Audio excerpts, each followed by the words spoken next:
Shalom, hari ini mari kita bersama-sama mengalami janji Tuhan di dalam kehidupan kita. 1 Tawarik pasal 12 ayat 1-40. Pengikut-pengikut Daud di Siklag. Inilah orang-orang yang datang kepada Daud di Siklag selama ia harus menyingkir karena Saul bin Kis. Mereka pun termasuk pahlawan-pahlawan yang membantu dia dalam peperangan. Mereka bersenjatakan panah dan sanggup melontarkan batu dan menembakkan anak panah dari busur dengan tangan kanan atau tangan kiri. Mereka itu dari saudara-saudara sesuku Saul.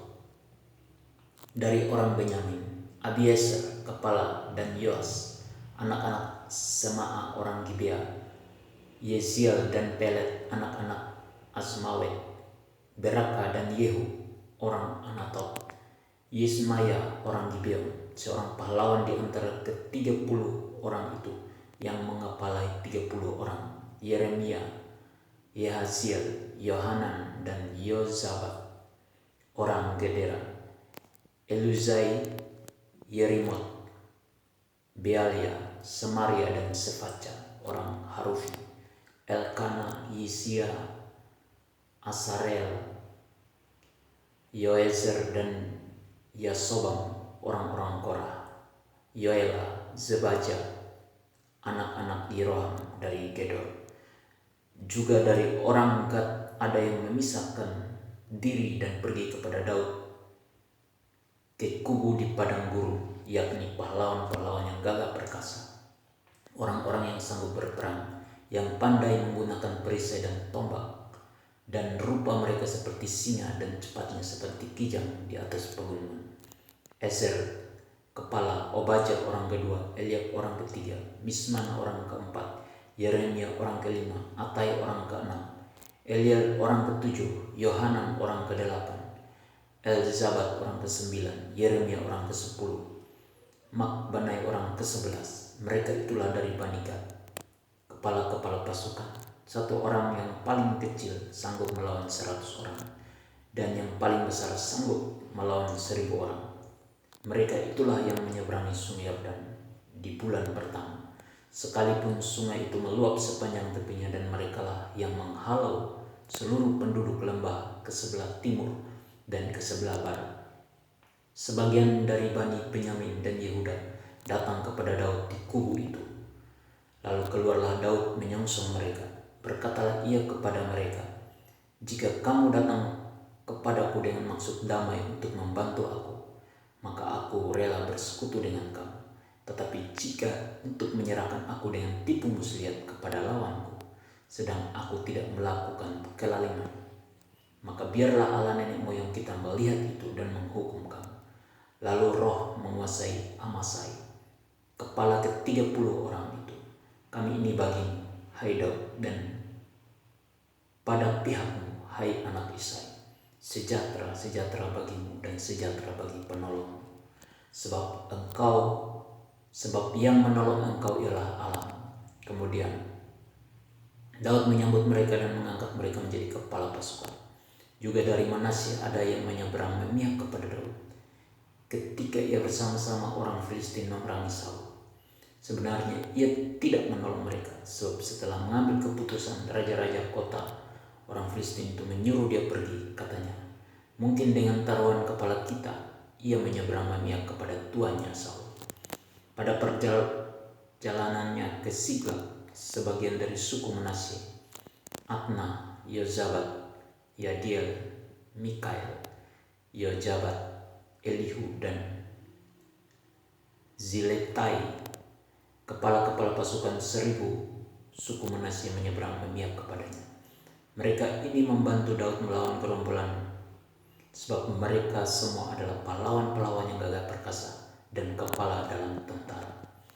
Dari hari ke hari orang datang kepada Daud dan membantu dia sehingga mereka menjadi tentara yang besar, seperti bala tentara Allah. Tentara Daud di Hebron, inilah jumlah pasukan bersenjata untuk berperang yang datang kepada Daud di Hebron untuk menyerahkan jabatan raja daripada Saul kepada Daud, sesuai dengan titah Tuhan.